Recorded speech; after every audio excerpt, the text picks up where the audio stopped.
Hello learners. Pandit Sundarlal Sharma Mukt Vishwavidyalaya Chhattisgarh Bilaspur में आप सभी का स्वागत है। मैं पूर्णानंद राजपूत, सहायक प्राध्यापक अतिथि व्याख्याता गणित, पंडित सुंदरलाल शर्मा में आपका पुनः स्वागत करता हूं। आज हम प्राचीन भारतीय गणितज्ञों का कुछ जीवन परिचय और उनके महत्वपूर्ण योगदान के बारे में जानेंगे।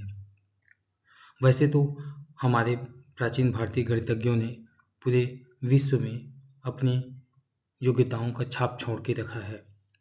इन्होंने इतने बड़े बड़े योगदान दिए हैं जो कई सदियों पहले हमारे ऋषि मुनियों ने, गणितज्ञों ने दे चुका है और उसकी खोज आज हो रही है। हमारे पुराने ग्रंथों, हमारे वेद पुराणों में इसका उल्लेख है। तो आइए हम अपने इस लेक्चर में शुरुआत करते हैं। देखिए, हम जब गणित की बात करते हैं तो गणित के प्राचीन भारतीय गणित के इतिहास को 3 भागों में मुख्य रूप से बांटा जा सकता है। पहला है शुल्ब सूत्र काल, जिसको हम 800 ईसा पूर्व से 200 ईसा पूर्व के मध्य में बांटा गया है।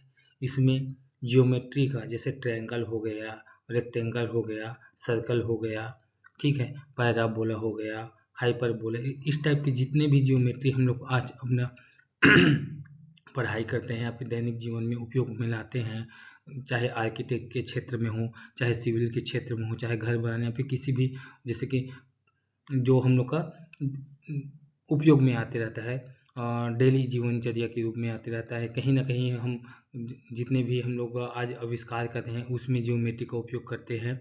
तो ये सब चीज़ों को पुराने समय में हमारे ऋषि मुनियों ने यज्ञ करके, यज्ञ जब करते थे तो उन लोग कुंड बनाते थे, उसमें उपयोग करते थे। उसी समय इस जियोमेट्री का वर्णन किए थे और जियोमेट्री का बहुत ही अच्छे से वर्णन, उसमें कैसे कैसे फार्मूला बनता है, क्या क्या उसका सूत्र है, इसके बारे में भी जानकारी दे के रखे हुए थे। एक दूसरा काल है शास्त्रीय युग काल। शास्त्रीय युग काल हम इसको 400 ईसा पूर्व से 1200 ईसा पूर्व के मध्य में रखते हैं। यह भारतीय गणित का स्वर्ण युग भी कहा जाता है। इसी युग में आर्यभट्ट, ब्रह्मगुप्त और भास्कर जैसे महान गणितज्ञ हुए। उसके बाद हमारा एक है केरल स्कूल, 1300 ईसा पूर्व से 1600 ईसा पूर्व। यहाँ माधवाचार्य ने कैलकुलस की शुरुआती सिद्धांतों की खोज की।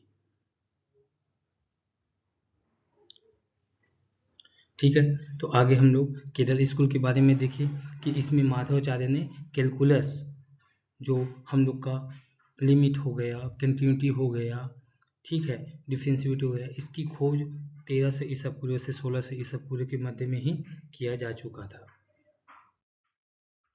अब भारत के प्रमुख योगदान के बारे में हम लोग बोले तो सबसे पहले हम लोगों ने जान रहे हैं कि जो शून्य का आविष्कार हुआ था वो हमारे ही भारत देश में हुआ है। भारत की सबसे बड़ी देन की हम लोग बात करें तो शून्य का आविष्कार है।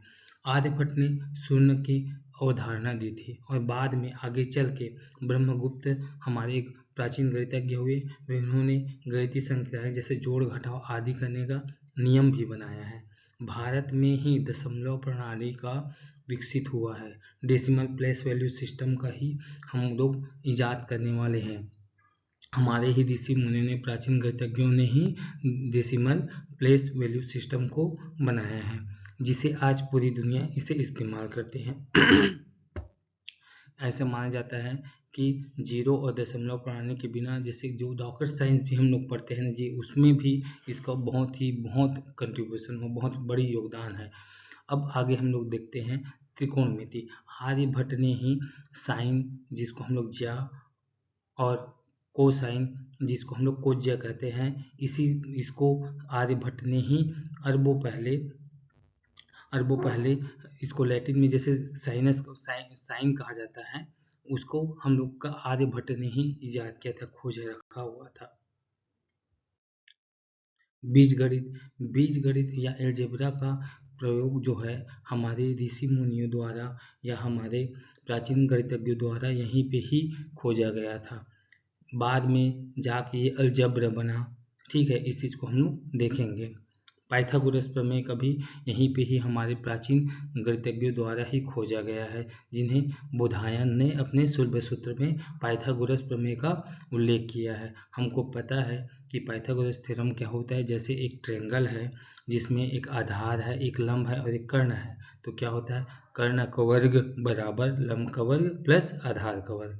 तो ये हमारा पाइथागोरस थ्योरम का किसने दिया था, बोधायन ने सुलभ सूत्र में इस सिद्धांत का वर्णन किया था। इस प्रकार से हम लोग देख रहे हैं कि हमारे जितने भी प्राचीन गणितज्ञ हुए, उन्होंने इतने सारे खोज करके रखे हुए हैं, इतने सारे खोज कर दिए हैं, जिनके बारे में अभी हमको पूर्ण रूप से जानकारियां भी नहीं है। तो सही चीज़ों का हम लोग अवलोकन करते हुए आगे बढ़ते जा रहे हैं, तो हमको पता चल रहा है कि यह चीज़ तो हमारे ऋषि मुनियों ने, हमारे प्राचीन गणितज्ञों ने बहुत पहले ही इस चीज़ का खोज निकाला था। देखिए, अब महान भारतीय गणितज्ञ और उनकी उपलब्धियों के बारे में हम लोग संक्षिप्त रूप में देखते हैं इस चार्ट के माध्यम से।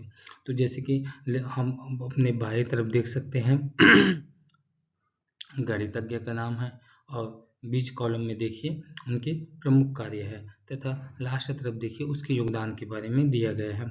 तो पहला हम लोग देखते हैं आर्यभट्ट। तो इनका प्रमुख कार्य जो है, इन्होंने आर्यभट्टी नाम के ग्रंथों में किया है। इसमें उन्होंने उल्लेख किया है कि शून्य का उपयोग कैसे करते हैं। शून्य का उपयोग पाई का सटीक मान, पृथ्वी का अपनी धुरी पर घूमना, इन्होंने ही अपने पहली बार बताया था कि पृथ्वी अपनी धुरी पर घूमता है। अब आगे हम लोग एक और महान गणितज्ञ के बारे में देखेंगे, ब्रह्मगुप्त ने अपने एक पुस्तक लिखा है जिसको हम लोग बोलते हैं ब्रह्मस्फुट सिद्धांत। इन्होंने शून्य के साथ गणना के नियम बताए, साइक्लिक क्वाड्रेटियल चक्रीय चतुर्भुज का क्षेत्रफल कैसे निकालते हैं उसको बताया गया। भास्कराचार्य के ग्रंथ है लीलावती और सिद्धांत शिरोमणि। इस ग्रंथ में उन्होंने कैलकुलस की शुरुआत की, जिसमें हम लोग कैलकुलस में लिमिट, कंटिन्यूटी ये सब पढ़ते हैं, फंक्शन के बारे में पढ़ते हैं, उसमें इन्होंने शुरुआत की। और गुरुत्वाकर्षण के प्रारंभिक विचार भास्कराचार्य ने ही रखा था। ठीक है जी।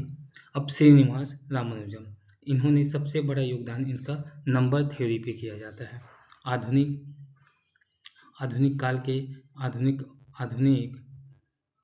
काल में उन्होंने अनंत पाई श्रेणी पे दिए। ठीक है, उन्होंने नंबर थ्योरी पे दिए, पार्टीशन पे दिए। इतने आज के ज़माने में, आज के समय में इतने सारे फार्मूला का इनका रिसर्च चल रहा है कि कई चीज़ों को पहले ही दे के अपने बुक में, अपने रिसर्च में कर चुके हैं, जिसको हमको आज अभी जानकारी मिल रहा है। अगर हम लोग रामानुजन के बारे में बात किए तो 22 दिसंबर 1887 को तमिलनाडु के एक ब्राह्मण परिवार में इनका जन्म हुआ था। शिक्षा दीक्षा के बारे में बात करें रामानुजम के, तो 13 वर्ष की उम्र में ही इन्होंने ट्रिग्नोमेट्री में मास्टर्स हासिल कर लिए थे, महारत हासिल कर लिए थे। और इन्होंने अपना नंबर थ्योरी, अनंत श्रृंखला, infinite series, mock theta function जैसे इतने बहुत सारे काम अपना किए कि ये सब चीज़ें आज भी कई क्षेत्रों में अपना महत्वपूर्ण योगदान दे रहा है। विदेश यात्रा में इनका श्रीनिवासन रामानुजन ने प्रोफेसर हार्डी से जाके अपना गणित का आगे का पढ़ाई का आगे रखा। प्रोफेसर हार्डी इनको गाइड किए। उनके वो थे हमारे, मतलब क्या बोलते हैं, जैसे कि इधर हम लोग पीएचडी करते हैं तो जो हमारे सुपरवाइजर गाइड बनते हैं ना, वैसे ही प्रोफेसर हार्डी के अंतर्गत हमारे श्रीनिवास रामानुजम गए और उन्हीं के अंडर में पीएचडी किए।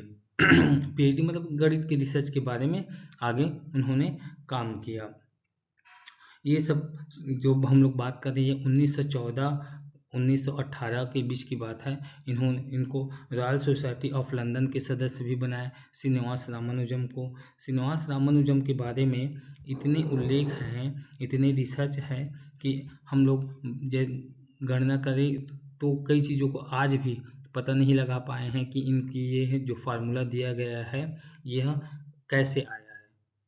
ठीक है जी। और उसका उपयोग विभिन्न क्षेत्रों में आज भी हो रहा है। अनंत श्रेणी का, नंबर थ्योरी का, पाई का सूत्र दिए, जिसको सुपर कंप्यूटर द्वारा पाई की गणना में उपयोग किया जाता है। ब्लैक होल थ्योरी भी इन्होंने दिए। Black hole theory, mock theta function के बारे में बताया। इनके अपनी छोटी सी उम्र में इतने सारे रिसर्च पेपर, इतने सारे फार्मूला, इतने सारे योगदान दिए हैं, जिनकी आज भी हमें विभिन्न क्षेत्रों में उनका योगदान, उनकी भूमिका हमको सहायता मिलती रहती है। उनकी भूमिका से हम लोग प्रभावित, उनकी भूमिका कहें या फिर ये कह सकते हैं कि जी उनके फार्मूला का जितने भी है उसका उपयोग हम आज भी विभिन्न क्षेत्रों में कर रहे हैं। एक बार जब रामानुजन जी लंदन में थे तो उनका तबीयत थोड़ा सा खराब हुआ, तो प्रोफेसर हार्डी उनसे मिलने के लिए आए, और उनसे मिलने के लिए आए तो उनसे एक टैक्सी मिला। तो एक टैक्सी में बैठ के प्रोफेसर हार्डी आए और उनको फिर बोले कि रामानुजम, मैं तुमसे मिलने के लिए जिस टैक्सी में आया हूँ वो बहुत ही खराब था, अच्छा नहीं था। उस टैक्सी का नंबर 1729 था। तो उस संख्या को बोलते ही रामानुजन बोले कि ये खराब संख्या नहीं, यह सबसे छोटी ऐसी संख्या है जिसको दो अलग अलग संख्याओं के क्यूब के सम के फॉर्म में लिख सकते हैं। वह संख्या थी 1729, जिसको प्रोफेसर हार्डी जिस ऑटो में बैठ के आए थे, जिस रिक्शा में बैठ के आए थे, टैक्सी में बैठ के आए थे, उसमें उसका नंबर था। तो इस नंबर को आगे जाके रामानुजन नंबर या प्रोफेसर हार्डी नंबर भी कहा जाता है, 1729। इसको 1 का क्यूब प्लस 12 का क्यूब और 9 का क्यूब प्लस 10 का क्यूब के फॉर्म में लिख सकते हैं। और यह सबसे छोटी संख्या है जिसको हम लोग दो अलग अलग संख्याओं के क्यूब के फॉर्म में लिख सकते हैं। तो इस प्रकार से एक छोटी सी संख्या को सुनने के बाद उसमें अपना विचार प्रकट कर देना, उसमें अपना रिजल्ट दे देना, यह अपने आप में ही एक अद्भुत बात रही है। तो रामानुजम और प्रोफेसर हार्डी की ये वाकया, एक वृतांत मैं आप लोग को बताया हूँ। आगे हम लोग ये देखते हैं कि भी रामानुजन हमारे भारतीय संस्कृति के, भारतीय प्राचीन गणितज्ञों में अहम रोल निभाता है।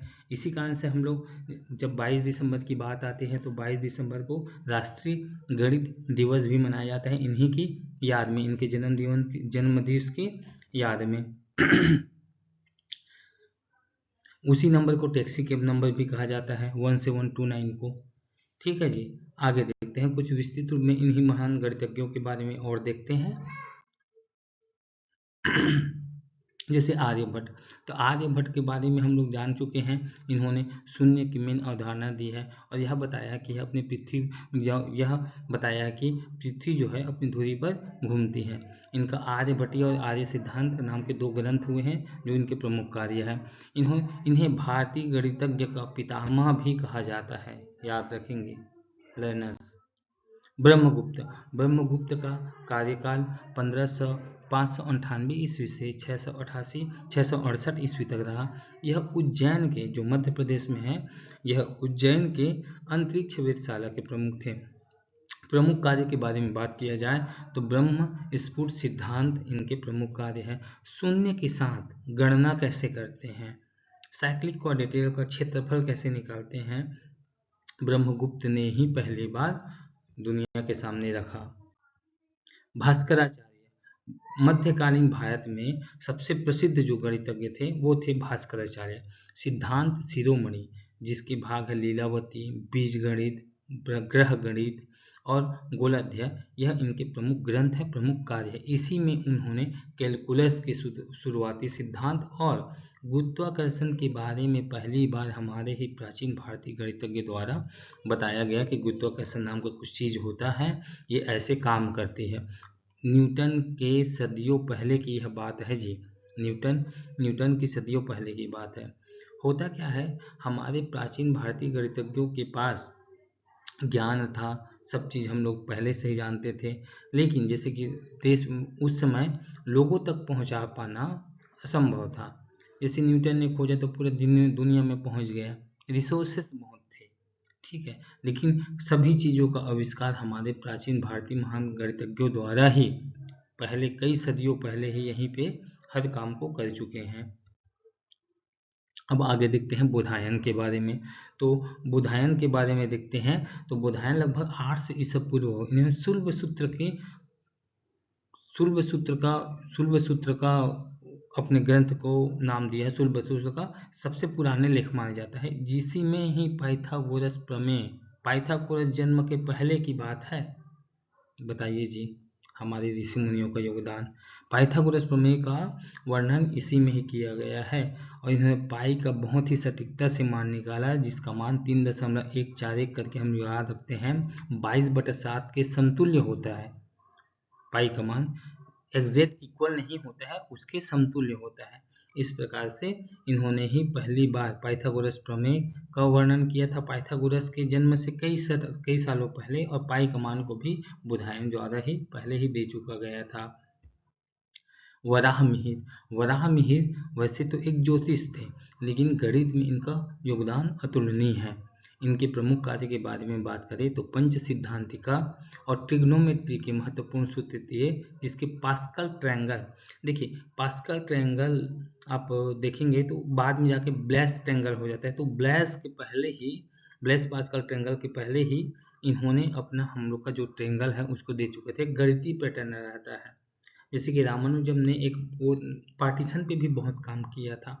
जैसे तीन जैसे अंक है, 3 नंबर है, 3 नंबर कहने के बाद 3 एक संख्या है, तो 3 को कितने प्रकार से लिख सकते हैं, एक बार 3 लिख सकते हैं, एक 2+1 लिख सकते हैं, एक 1+1+1 लिख सकते हैं।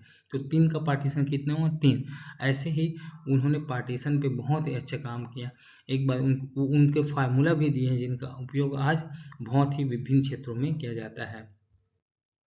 ठीक है, महावीराचार्य 19वीं शताब्दी ईस्वी के हुए, इनका समयकाल रहा। वे मैसूर के एक जैन गणितज्ञ थे।